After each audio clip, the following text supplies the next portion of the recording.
Good evening दोस्तों, आज है 20 जून और आज का हम लोग जो है पहले बिहार स्पेशल देखेंगे। उसके बाद जो है डेली करंट अफेयर्स के अंतर्गत करंट अफेयर्स देखेंगे। चलिए हम लोग स्टार्ट करते हैं। पहले कल जो है हम लोग पंचायती राज के बारे में पढ़ रहे थे। पंचायती राज के अंतर्गत जो है एक जिला परिषद वो बच गया था, तो वो पहले हम लोग देख लेते हैं। जिला में पंचायती राज प्रणाली की सर्वोच्च संस्था जिला परिषद होती है। यह एक कानूनी संस्था है तथा पंचायत समिति की तरह यह भी कानूनी अधिकार और शक्तियां रखती है। इसके अंतर्गत जिले के सभी पंचायत समितियां जो है आती है। जिला परिषद के 4 प्रमुख अंग होते हैं: जिला परिषद, अध्यक्ष और उपाध्यक्ष, अस्थायी समितियां और जिला विकास पदाधिकारी या जो है आयुक्त हम लोग जो बोलते हैं वो आते हैं। जिला परिषद के प्रमुख कार्यों में जिले की विकास संबंधी गतिविधियों में सरकार को परामर्श देना, पंचायती समितियों के बजटों का परीक्षण करना, उनकी स्वीकृति देना और प्रखंड और जिला द्वारा तैयार विकास योजनाओं का समन्वयन और परीक्षण आदि जो है ये प्रमुख है। अब आते हैं हम लोग बिहार का प्रांतीय प्रशासन किस प्रकार संचालित होता है उसके बारे में हम लोग जानेंगे। तो प्रशासनिक दृष्टि से बिहार को जो है 9 प्रमंडलों, जिसको कि हम लोग कमिश्नरी भी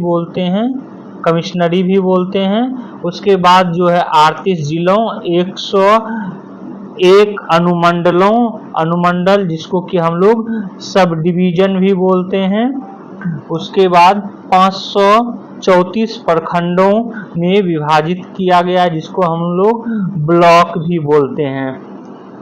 तो इस तरह जो है 9, 38, 101 और 534 ये खंड विभाजन किया गया है प्रशासन की दृष्टि से। लेकिन प्रशासन को चलाने के लिए जो है बिहार में एक सचिवालय होता है जिसको कि राज्य का सचिवालय बोला जाता है, और इसी में जो मुख्यमंत्री का सचिवालय, गृह सचिवालय, अलग अलग सचिवालय जो है होता है। तो बिहार का राज्य सचिवालय कहाँ अवस्थित है? पटना में अवस्थित है, जो प्रशासनिक केंद्र है। प्रत्येक विभाग का राजनीतिक प्रधान एक मंत्री होता है। प्रत्येक विभाग का एक सचिव होता है जो विभाग के प्रमुख अधिकारी के रूप में कार्य करता है। प्रत्येक विभाग के सचिव को उनके कार्यों की सहायता देने के लिए विशेष सचिव, संयुक्त सचिव, अतिरिक्त सचिव और अन्य अनेक पदाधिकारी और अधिकारी होते हैं। मुख्यमंत्री का भी अपना एक सचिवालय होता है। मुख्यमंत्री सचिवालय का प्रमुख मुख्यमंत्री का प्रधान सचिव होता है। वहीं गृह सचिवालय मुख्यमंत्री को उनकी कार्य संपादन में सहायता प्रदान जो है करता है। आगे हम लोग सचिवालय का कार्य क्या है, तो सचिवीय सहायता, सूचना केंद्र के रूप में समन्वय, ये सब हालांकि ये सब पूछा नहीं जाता है, इसको हम लोग छोड़ देते हैं। बस मेन चीजें जो है हम लोग देख लेते हैं। वहीं पर पुलिस प्रशासन देखें तो पुलिस प्रशासन की संरचना राज्य में तो सबसे ऊपर जो है होता है वो डीजीपी होता है। डीजीपी होता है जिसको आरक्षी महानिदेशक भी बोला जाता है। उसके नीचे एडिशनल डीजीपी होता है, उसके नीचे जो है आईजी होता है, और उसके नीचे डीआईजी, डीआईजी के नीचे एसपी, एसपी के नीचे डीएसपी, उसके नीचे इंस्पेक्टर, इंस्पेक्टर के नीचे सब इंस्पेक्टर एसआई, और उसके नीचे एएसआई, और उसके नीचे हवलदार, और सबसे नीचे आरक्षी सिपाही जो है कांस्टेबल होता है। तो सबसे ऊपर डीजीपी होता है पुलिस में और सबसे नीचे कांस्टेबल होता है। तो ये चीज जो है याद रखेंगे।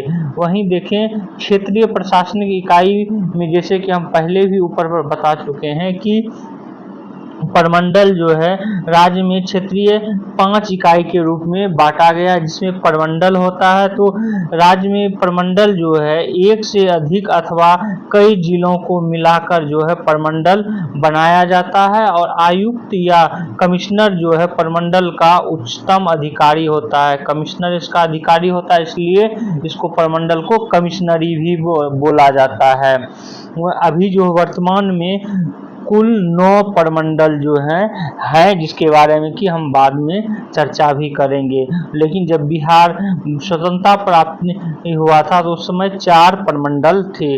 जिला जो है, जिला क्या होता है तो अनुमंडलों को, एक से अधिक अनुमंडलों को, सब डिवीजनों को मिलाकर जिला का निर्माण होता है और जिला के प्रमुख जो है जिलाधिकारी होते हैं।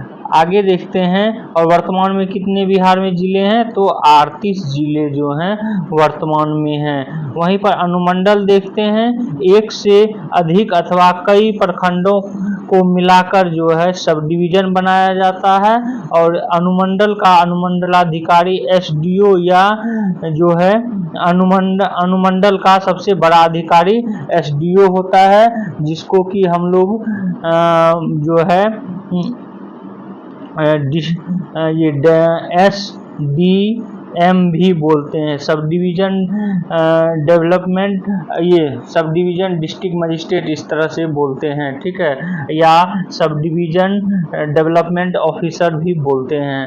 प्रखंड जो है कई गांव एवं पंचायतों को मिलाकर एक प्रखंड बनाया जाता है और प्रखंड का जो है ये प्रखंड विकास अधिकारी बीडीओ प्रमुख होता है।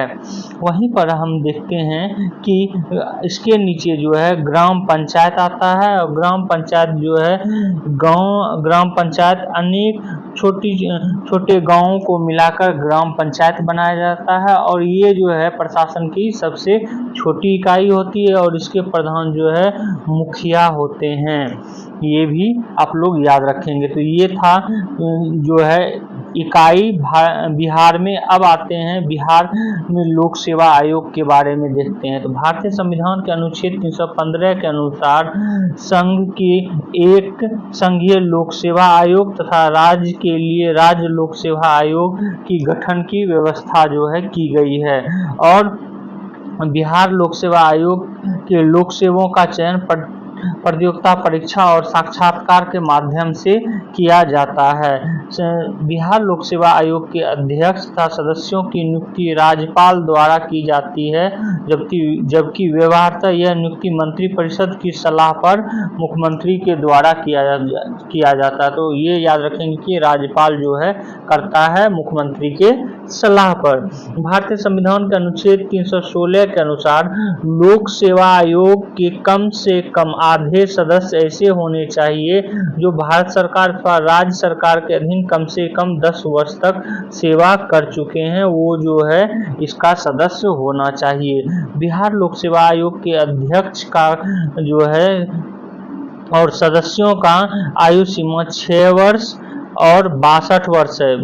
जो है 62 वर्ष आयु हो जाए या वो 6 वर्ष का कार्यकाल पूरा कर ले तो वो पद पर जो है कार्यरत रह सकता है इतने दिनों तक। अध्यक्ष तथा सदस्यों को एक बार अपना कार्यकाल पूरा करने के बाद उसे पद पर पुनः नियुक्त नहीं किया जा सकता है। वहीं जो है ये भी बता दें कि संविधान का अनुच्छेद 317 के अनुसार राज्य लोक सेवा आयोग के अध्यक्ष या किसी सदस्य को राज्यपाल पद से केवल निलंबित कर सकता है, हटा नहीं सकता है।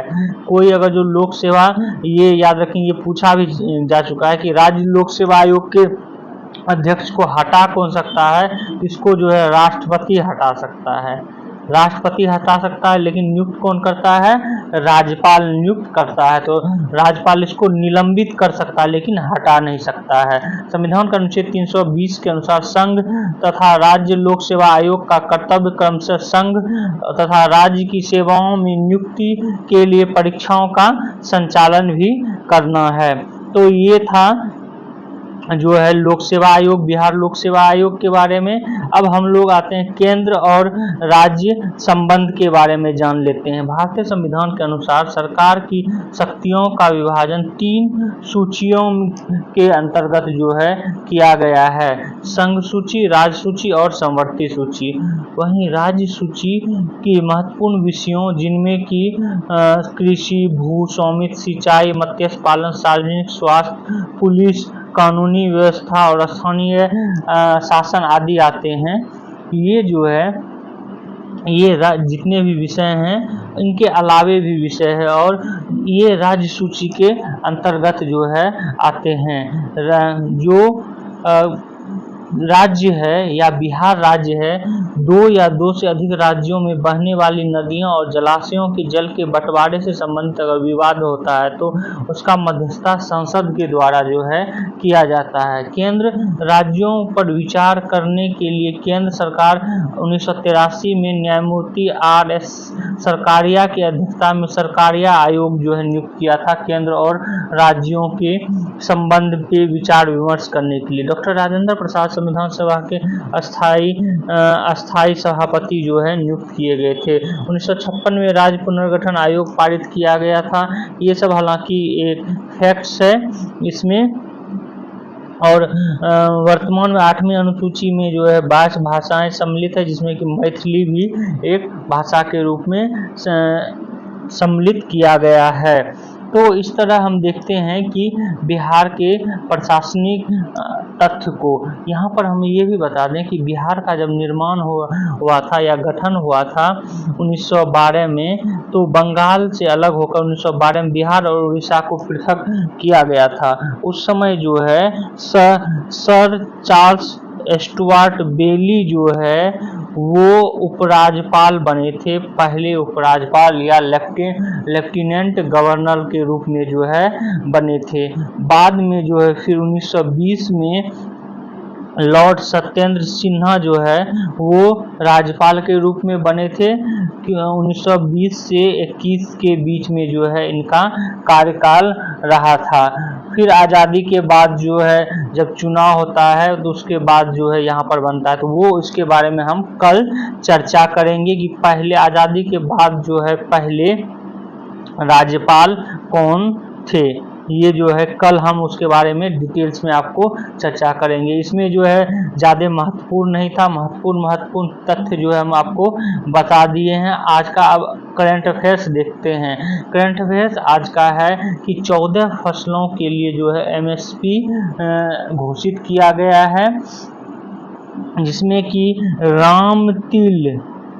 राम तिल का MSP जो है इस बार सबसे ज़्यादा बढ़ाया गया। राम तिल का MSP 983 रुपये जो है बढ़ाया गया है। वहीं पर हम लोग देखेंगे कि MSP में धान, सामान्य धान का जो है 2024-25 में 2300 रुपये किया गया था, जबकि 2023-24 में 2183 रुपये था। वहीं धान A ग्रेड में जो है 2320 रुपये किया गया और पहले जो है 2203 रुपये ये MSP था।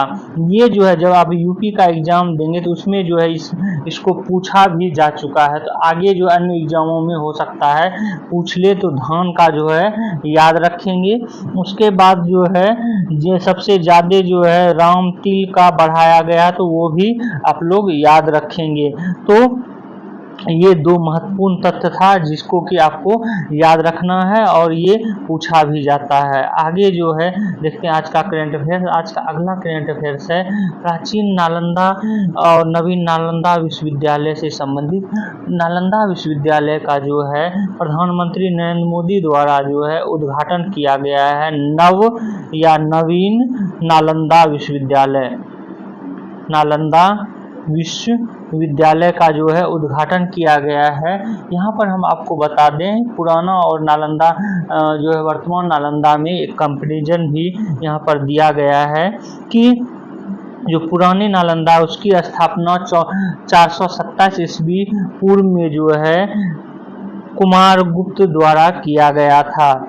और ये जो है उसमें छात्र करीब 10,000 छात्र जो थे। वर्तमान में अगर जो देखेंगे इसकी स्थापना 2024 में कार्य जबकि 2016 में ही प्रारंभ हुआ था।